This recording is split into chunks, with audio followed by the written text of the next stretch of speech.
제가 어렸을 때 아버지가 이제 저한테 뭐 장난감이나 물론 다른 사람들도 마찬가지예요. 우리가 이렇게 아기 때 또 아기들이 있으면 부모들이 이런 장난 치잖아요. 장난감이나 정말 좋아하는 뭐 간식, 뭐 초콜릿 이런 것들을 딱 주면서 장난삼아 이렇게 아버지가 이렇게 얘기하죠. 그거 하나만 나한테 줄래? 아빠 한 입만 막 이렇게 얘기하잖아요.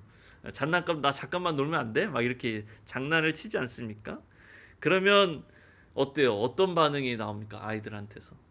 뭔가 이렇게 기쁜 마음으로 아버지 여기 있습니다. 아빠 여기 있어요. 막 이러고 줍니까?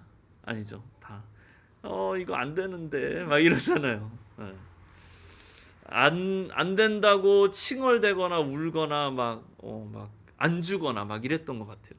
여러분도 보면 그런 경험들이 있고 또 많이 봤죠, 주변에서. 이렇게 우리가 칭얼대거나 안 주거나 그랬던 이유들이 뭘까 생각해 보면 부모님이 나에게 무엇인가를 어떻게 생각합니다. 어떻게 생각합니까? 곧 그것이 나의 것이다 라고 생각하기 때문이죠. 왜? 내 손에 들어왔기 때문에. 어렸을 때는 간단하게 그렇게 생각합니다. 그런 전제 하에서 우리 사실 오늘 본문을 보면서 우리는 물음표를 던질 수 있어요.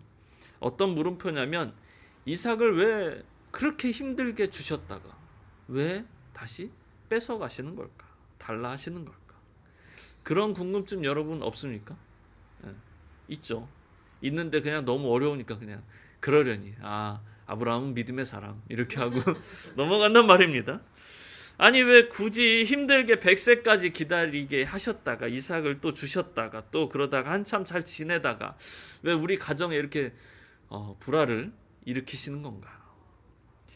아무리 생각해도 사실 잘 이해가 되지는 않습니다. 그렇죠? 우리는 지난 시간 여러분 어떤 말씀을 나눴습니까? 아브라함에서 아브라함으로 이름을 바꾸신 의미, 하나님의 의미, 할례를 통해서 무엇을 기억하길 원하셨는가 하는 그것이었죠. 그래서 제가 예로 들었던 게 위안부 소녀상 기억나시죠? 그 소녀상을 바라보면서 그 의미를 생각해 보면 우리가 그 아브라함이 이름을 바꾼 것과 그 할례의 의미를 알 수 있습니다.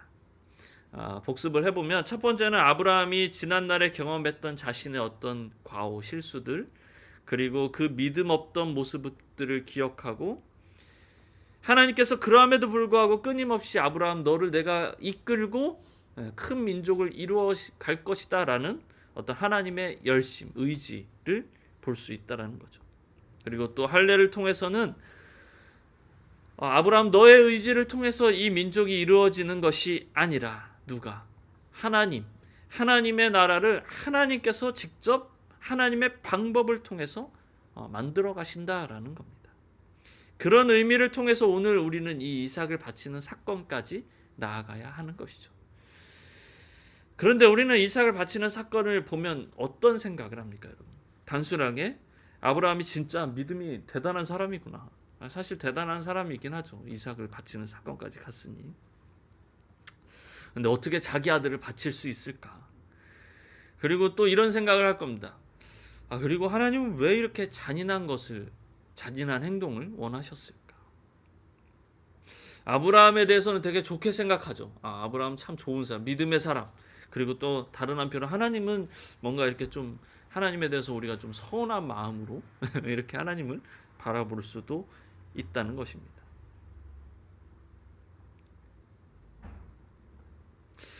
우리가 이렇게 생각하고 인식하는 것에서는 그 인식의 바탕에는 사실 다름 아닌 이삭이 아브라함의 자식이라는 것만으로 우리가 인식한다라는 것이죠. 사실은 가장 큰 원인은 사실 오늘 우리가 본문 이렇게 오늘 설교 내용이 그렇게 길지 않습니다, 여러분. 조금 짧긴 한데 집중을 좀 해야 될 것 같아요. 사실 저도 준비하면서 상당히 어렵더라고요. 이삭을 바치는 사건이 과연 이게 무슨 의미일까? 저도 곰곰이 또 곱씹어보고 생각해보고 어떻게 하면 여러분과 제가 이렇게 잘 공유할 수 있을까? 하나님의 이 말씀을 고민하는 과정 가운데서 이렇게 준비하게 됐는데요. 여러분들 집중하시고 오늘 함께 좀 말씀을 나눴으면 좋겠습니다. 오늘 본문을 유심히 다시 한번 여러분들 보시면 성경을 보시면 12장에서는 하나님께서 말씀하시지 않았던 그런 단어가 좀 나와요. 그게 뭐냐면 바로 내 씨예요. 내 씨. 사실 내 씨는 누구를 가리키는 걸까요? 우리가 그냥 볼 때는 누구를 가리키는 겁니까? 우리가 간단히 생각할 때는 이삭으로 생각할 수밖에 없을 겁니다. 하지만 18절의 구절을 여러분들 자세히 보시면 내 씨로 말미암아 누가 복을 받으리니? 천하 만민이 복을 받을 것이다 라고 나오고 있어요. 사실 우리는 알고 있습니다. 누구를 통해 온 세계가 이 천하 만민이 구원을 받게 됩니까? 복을 받게 됩니까? 예수님을 통해서. 예수 그리스도를 통해 온 세계가 구원을 받게 된다 말합니다. 갈라디아서 3장 16절에는 이렇게 나와 있습니다. 여러분 함께 읽어볼까요? 시작. 이 약속들은 아브라함과 그 자손에게 말씀하신 것인데 여럿을 가리켜 그 자손들이라 하지 아니하시고 오직 한 사람을 가리켜 내 자손이라 하셨으니 곧 그리스도라. 곧 누구라? 그리스도. 네, 내 자손이 곧 그리스도다라는 것입니다. 진짜 하나님께서 아브라함을 통해 주시길 원하셨던 축복은 여러분 그저 아브라함으로 인해 가나안 땅에 살면서 복받고 그냥 풍성해지고 자손이 번성하고 이런 것이 아니라, 그런 간단한 것이 아니라 아브라함의 씨로 오는 그 후손, 누구? 예수 그리스도, 그분을 통해 모든 민족이 아브라함의 후손, 곧 하나님의 자녀가 되는 그 축복을 주시길 원하신다라는 것입니다. 여기까지는 우리가 은혜가 돼요. 네, 딱 은혜가 됩니다. 근데 문제는 이것이 어떻게 이삭을 바치는 사건과 연결이 되느냐 하는 것이죠. 우리는 지난 시간 할례의 의미에 대해서 함께 말씀을 나눴습니다. 할례가 어떤 의미라고 했죠? 좀 잔인한 의미라고 했었습니다. 우리가 이 포피를 자르는 것이지만 사실은 어떤 의미다? 성기를 자르는 그런 의미를 가지고 있다라는 겁니다. 성기를 자른다라는 것이 뭡니까? 종족 번식을 할 수 없다라는 그런 의미를 담고 있는 것이죠. 결국 그런 인간의 방법이 아닌 어떤 방법을 통해, 하나님의 방법을 통해서 하나님의 나라를 만드시겠다는 하나님의 굳은 그 열심, 의지, 의미를 가지고 있는 것입니다. 원래 아브라함은 인간적인 생각으로, 인간적인 방법을 통해서 누구를 얻었습니까? 이스마엘을 얻었잖아요. 여종 하가를 통해서 이스마엘을 낳게 되는 거예요. 그러나 하나님께서는 아브라함에게 이스마엘이 아닌 내 사라, 지금 네가 낳을 수 없는, 잉태할 수 없는 사라를 통해서 내가 복을 내리겠다라고 하나님께서 말씀하고 계시는 거예요. 사라는 원래 잉태할 수 없는 지금의 상황이 있는 거잖아요. 90세 할머니가 어떻게 애를 낳습니까, 여러분? 그런데 하나님께서는 내가 사라를 통해서 너에게 자식을 줄 것이다. 여러분들 17장 18절에서 19절을 보시면 아브라함이 이에 하나님께 아뢰되 이스마엘이나 하나님 앞에 살기를 원하나이다 이러는 거예요. 하나님, 됐어요. 이스마엘이나 어떻게 좀 잘 해주세요. 이렇게 짜증내는 거죠. 그런데 19절에 하나님이 이르시되 아니라 내 아내 사라가 내게 아들을 낳으리니 너는 그의 이름을 이삭이라 하라. 내가 그와 내 언약을 세우리니 그 후손에게 영원한 언약이 되리라. 이스마엘이 아닌 누구? 사라를 통해서 얻게 될 그 이삭을 통해서 그의 후손이 영원한 언약이 될 것이다 라고 말씀하시는 겁니다. 21절에서 23절은 이렇게 말합니다. 내 언약은 내가 내년 이 시기에 사라가 내게 낳을 이삭과 세우리라. 내년 이 시기니까 지금 몇 세인 거예요? 99세인 거죠.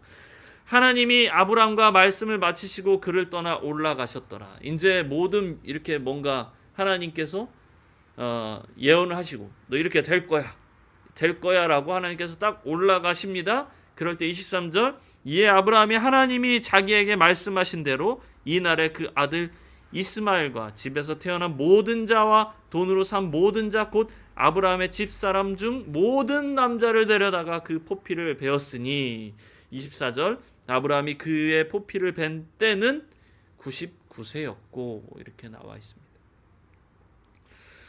아브라함이 언제 할례 했다고요? 99세에 할례를 했다고요, 여러분.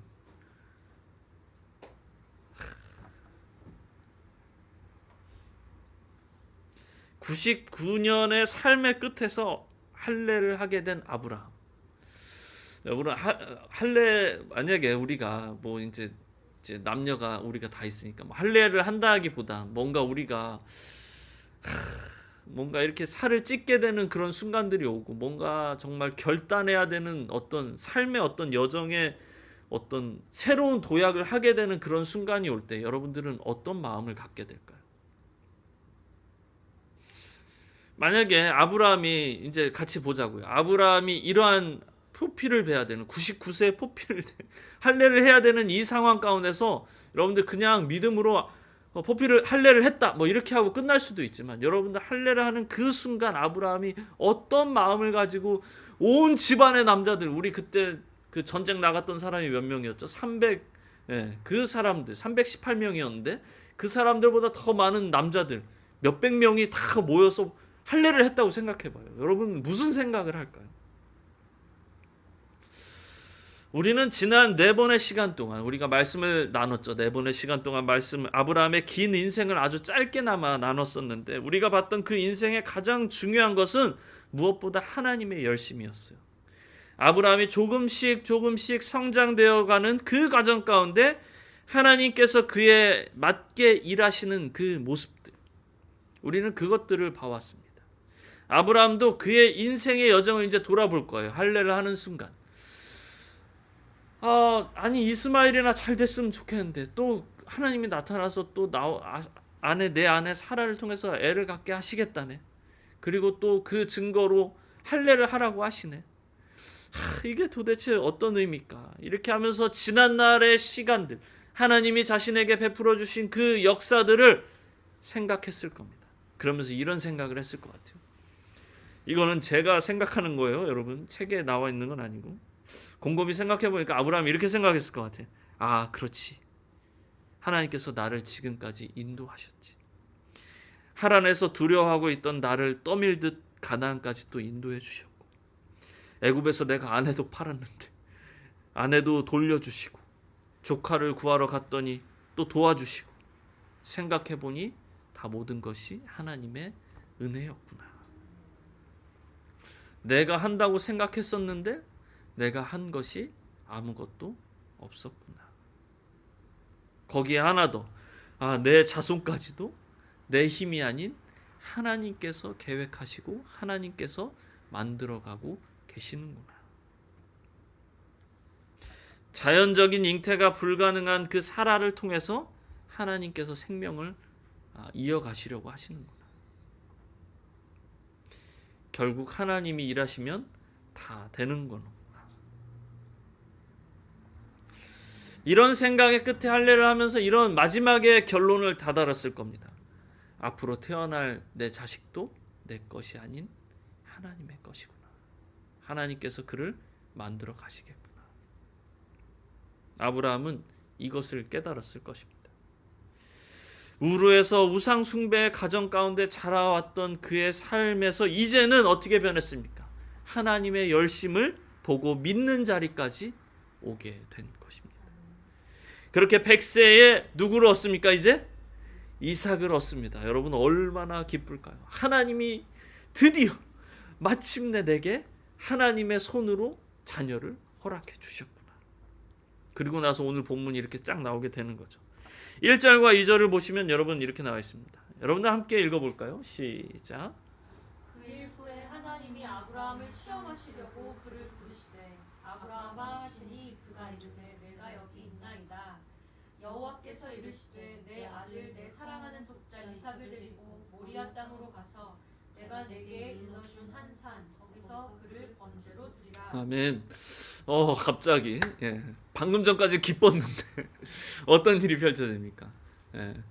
이삭을 바치라 말씀하시는 거예요. 좀 이렇게 정보를 좀 알아보려고 뭐 모리아산 이삭 이렇게 치면요 여러분 유튜브에 얼마나 많은 애니메이션이 나오는지 모릅니다.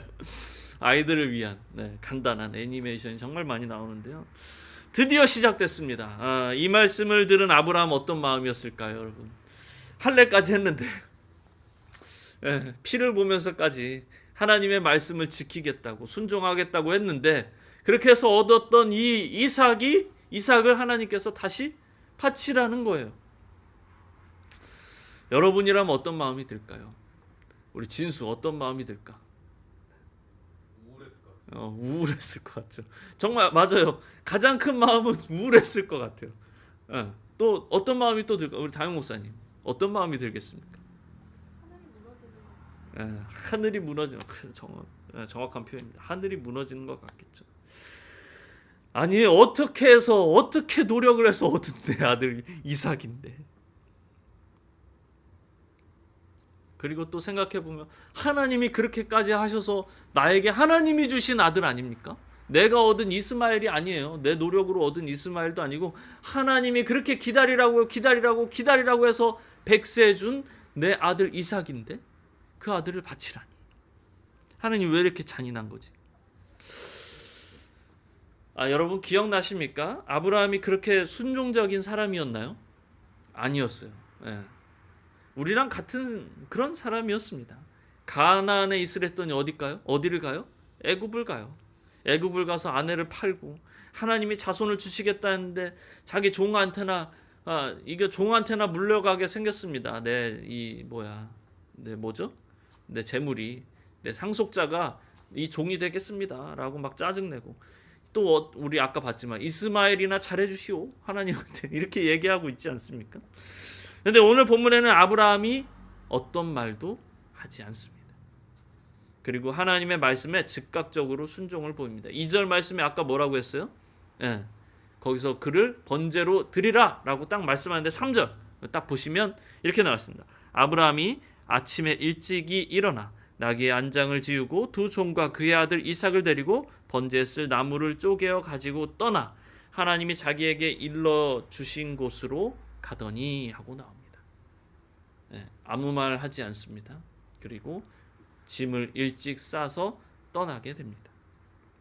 아침부터 출발합니다. 지금 아브라함이 살고 있는 곳은 부엘세바, 모리아산까지는 이렇게 위로 올라가요. 부엘세바에서 단까지 우리 보통 이스라엘 이렇게 표현하잖아요.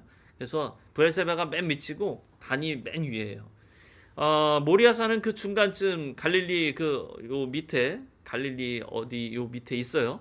그래서 보면은 가는 데까지 한 70에서 100km 정도 됩니다. 근데 그 3일길 가는데 여러분 어떤 생각을 할까요? 낙타에 딱 앉아가지고 이렇게 막 갈 거 아닙니까? 낙타에 타면서 아들 이삭과 함께 여러 마음들이 교체했을 겁니다. 백세 얻은 아들을 드려야 한다는 그 우울함과 또 하늘이 무너지는 그 아픈 마음과 그리고 또 하나님의 말씀을 또 순종해야 된다라는 또 그 의지도 그 믿음도 있었을 거예요. 많은 그 복잡 미묘한 마음들이 그의 마음에 막 교차했을 것입니다. 그러면서 아무튼 모리아산에 이제 도착해서 이삭을 바치는 순간이 옵니다. 6절부터 10절을 보시면 아브라함이 이에 번제 나무를 가져다가 그의 아들 이삭에게 지우고 자기는 불과 칼을 손에 들고 두 사람이 동행하더니 여러분 이미지를 한번 떠올려 보세요. 이삭이 그 아버지 아브라함에게 말하여 이르되 내 아버지여 하니 그가 이르되 내 아들아 내가 여기 있노라. 이삭이 이르되 불과 나무는 있거니와 번제할 어린 양은 어디 있나이까. 아브라함이 이르되 내 아들아 번제할 어린 양은 하나님이 자기를 위하여 친히 준비하시리라 하고 두 사람이 함께 나아가서 하나님이 그에게 일러주신 곳에 이른지라. 이에 아브라함이 그곳에 제단을 쌓고 나무를 벌려놓고 그의 아들 이삭을 결박하여 제단 나무 위에 놓고 손을 내밀어 칼을 잡고 그 아들을 잡으려 하니 이렇게까지 나와 있습니다. 이건 조금 다른 얘기인데요. 여러분들 우리는 궁금한 점이 하나 있지 않습니까? 뭐 많은 것들이 궁금하겠지만 이삭에 관한 거죠. 이삭은 과연 알고 있었을까요? 많은 궁금증이 있습니다. 뭐 답은 없어요, 사실. 아무도 성경에서 정확하게 딱 말해주는 부분은 없고 또 학자들도 이렇게 의견이 분분합니다. 하지만 이제 이렇게 한번 우리가 곰곰이 생각해 보면 이삭의 삶을 보면 지금 요 자리까지 오는 이삭을 보면 하나님을 이삭은 어떻게 알 수 있었을까요? 이제 생각해 보는 겁니다. 이 아브라함 시대에 여러분 성경책이 있습니까? 없습니까? 없는 거죠. 지금 이 창세기에 지금 나와 있으니까 당연히 성경책도 없고 우리처럼 뭐 동영상을 유튜브로 볼 수 있는 것도 아니고 누가 선생님이 딱히 있는 것도 아니고 아무것도 없어요. 그러면 누가 교사가 되는 거예요? 아브라함이 교사가 되는 거예요.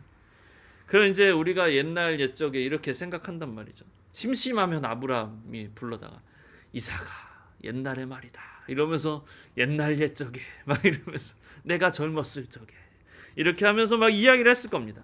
내가 말이야 우르에서 하나님을 만났어 막 이런 이야기들을. 근데 한 번만 했을까요? 여러분 재방송을 얼마나 많이 했겠습니까?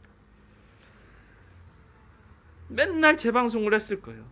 그로 인해서 이삭은 하나님을 알게 됐을 것이고 분명 이삭 역시도 하나님이 만나 주셨을 것이라는 겁니다.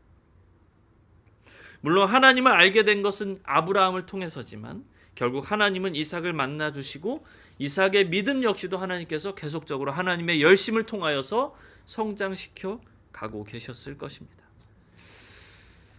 그렇게 성장한 이삭이 이제 모리아 산에 아버지와 함께 올라가는 겁니다. 장작을 등에 짊어지고 올라갑니다. 그리고 아버지한테 묻는 겁니다. 불하고 나무는 있는데요. 아버지 재물은 어디 있어요? 그러자 아브라함이 하나님께서 자기를 위해 친히 준비해 놓으실 거야 라고 말씀하십니다. 그리고 자신이 결박되고 칼을 든 아버지의 손이 올라갈 때까지 이삭은 가만히 있는 겁니다. 우리가 정확히 다 알 수 없고 이해할 수 없지만 이삭 역시도 믿음으로 그 자리까지 갔을 것이라 생각합니다. 지난날 아버지 아브라함과 함께 하시며 역사하셨던 그 하나님이 마침내 아이를 낳을 수 없는 사라의 태를 통해서 태어나게 하신 그 역사의 산 증인이었기 때문입니다. 분명 아버지의 말처럼 하나님께서 친히 준비해 놓으셨을 거야 라는 그 말씀을 이삭은 믿었던 것입니다. 그러하기에 그 제단 위에 가만히 결박되어 있었던 것이죠. 아무튼 다시 이제 오늘 이야기로 돌아와서 아브라함은 어떠한 마음으로 이삭을 바치려 했을까? 히브리서 기자는 이렇게 얘기합니다. 11장 19절에 그가 하나님이 능히 이삭을 죽은 자 가운데서 다시 살리실 줄로 생각한지라.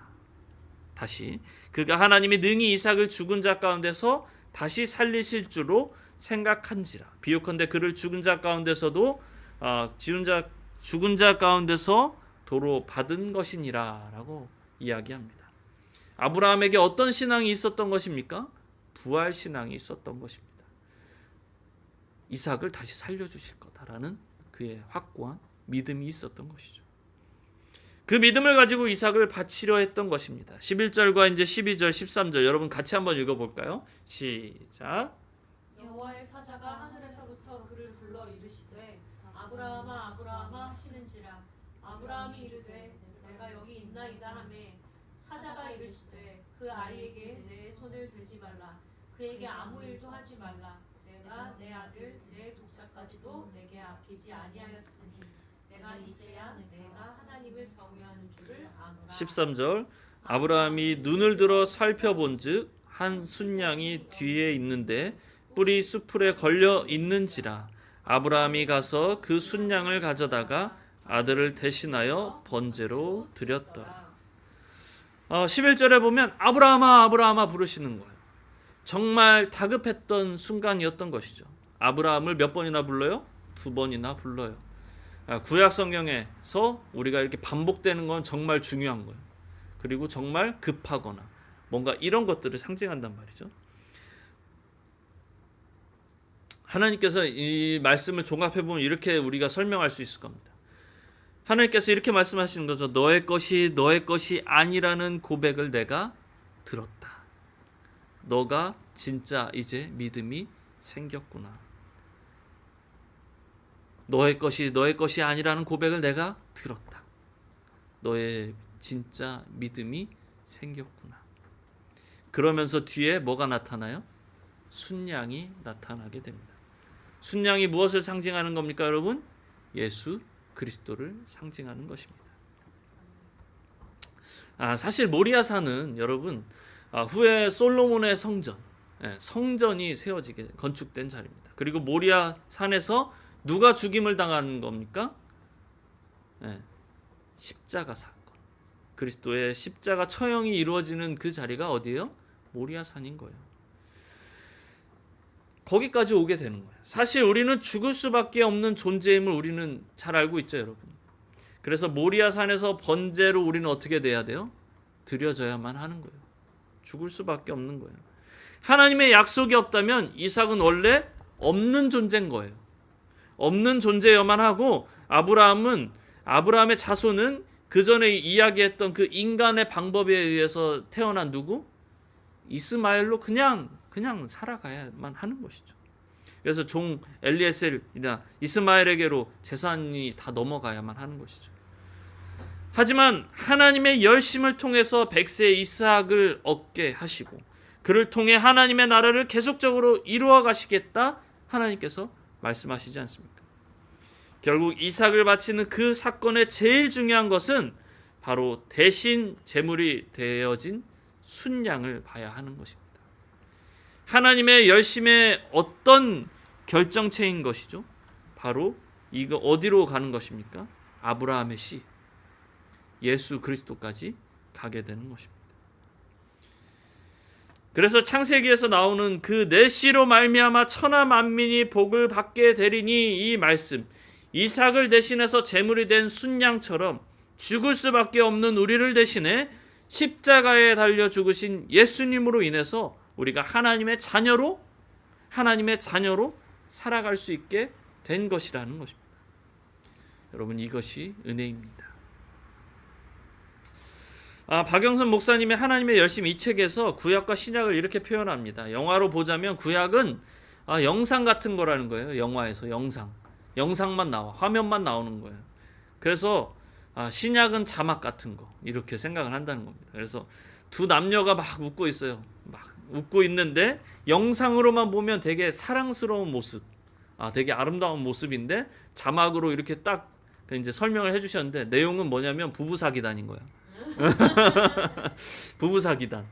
둘이 신난 거야. 너무 행복한 거죠. 사기를 잘 친 거죠. 그래서 이렇게 웃고 있는 그런 모습이라는 겁니다.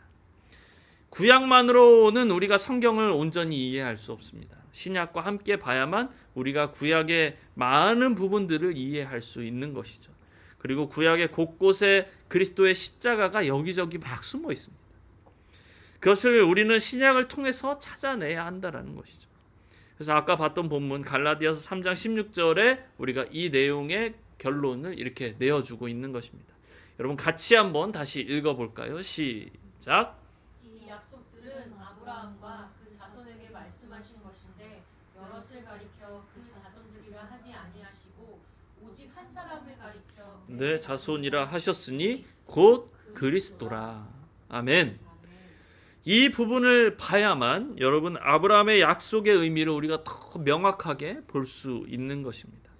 이삭을 바치는 사건이 그냥 믿음의 조상 아브라함 이렇게 끝나는 것이 아니라 그 일을 통해 하나님의 일하심이 조금씩 더 확장되어서 보여지고 있는 것, 진행되고 있구나 하는 것을 우리는 성경을 통해서 알 수 있는 것입니다. 사랑하는 성도 여러분, 하나님의 열심은 여러분 계속됩니다. 네, 그런 광고 있죠. 뭐가 계속된다. 이렇게 나오잖아요. 아브라함의 평생의 삶 가운데 역사하셨던 그 은혜가 오늘을 사는 저와 여러분에게도 동일하게 임하는 줄로 믿습니다. 믿으십니까? 아브라함이 믿음이 원래부터 좋은 사람이어서 이삭을 바치는 자리까지 가게 된 것이 아니었습니다. 우리가 봐야 하는 것은 아브라함이 그런 믿음의 자리에 오기까지 쉬지 않으시고 포기하지 않으셨던 하나님의 열심을 우리는 보아야 한다는 것입니다. 그리고 그 하나님의 열심이 여전히 누구에게도 저와 여러분 우리 모두에게도 적용된다라는 사실을 여러분들 믿으셔야 한다는 것입니다. 여러분 이제 우리를 봅시다. 나에게 이삭을 바칠 수 있는 믿음이 없다고 여러분 낙담하지 마십시오. 두려워하지 마십시오. 원망하지 마시고 포기하지 마십시오. 언제나 주님은 저와 여러분의 편이 되어 주십니다. 그리고 언제나 주님의 길로 인도해 주실 것입니다. 여러분, 여러분의 삶이 지금 어디에 있습니까? 우리 처음에 봤던 아브라함처럼 우르에 있습니까? 아니면 하란에 있습니까? 가나안에 있습니까? 애굽에 잠깐 내려갔습니까? 아니면 이스마엘로 그냥 만족하려고 하고 있습니까? 아니면 이삭을 바치는 그 사건에 두려워하고 있습니까? 각자의 삶에 오는 그 문제 앞에 여러분 그 문제만을 바라보지 않으셨으면 좋겠습니다. 그 문제만을 바라보지 마시고 그 가운데 내 삶을 인도하고 계시는 여러분 주님을 바라보십시오. 주님의 열심을 바라보십시오. 주님의 인도하심을 바라보십시오. 그 주님은 내가 하나님의 자녀가 되게 하시려고 직접 이 땅에 내려오신 분이십니다. 그리고 십자가에 달려 죽기까지 우리를 사랑하시는 분이십니다. 근데 우리가 무엇을 두려워하겠습니까? 우리가 무엇을 안 된다고 포기해야만 하겠습니까? 그분이 그냥 우리가 이 사망 권세에 사로잡힌 이 땅 가운데 죽게 내버려 두시겠습니까? 여러분, 그분을 신뢰하십시오. 아멘. 믿으십시오. 그리고 주님과 함께 믿음의 여정을 여러분 걸으시기를 진심으로 소원합니다. 여러분의 지금 그 애굽 땅에서 돌아오시고 여러분의 그 이삭을 주실 것을 여러분 믿으시고 여러분의 이삭을 바치며 나아가기를 진심으로 소원합니다. 분명 하나님은 다 계획이 있으십니다. 하나님은 다 계획이 있구나. 그 계획을 믿는 믿음으로 믿음의 여정을 나아가는 저와 여러분 우리 모두가 되기를 예수님의 이름으로 축원합니다.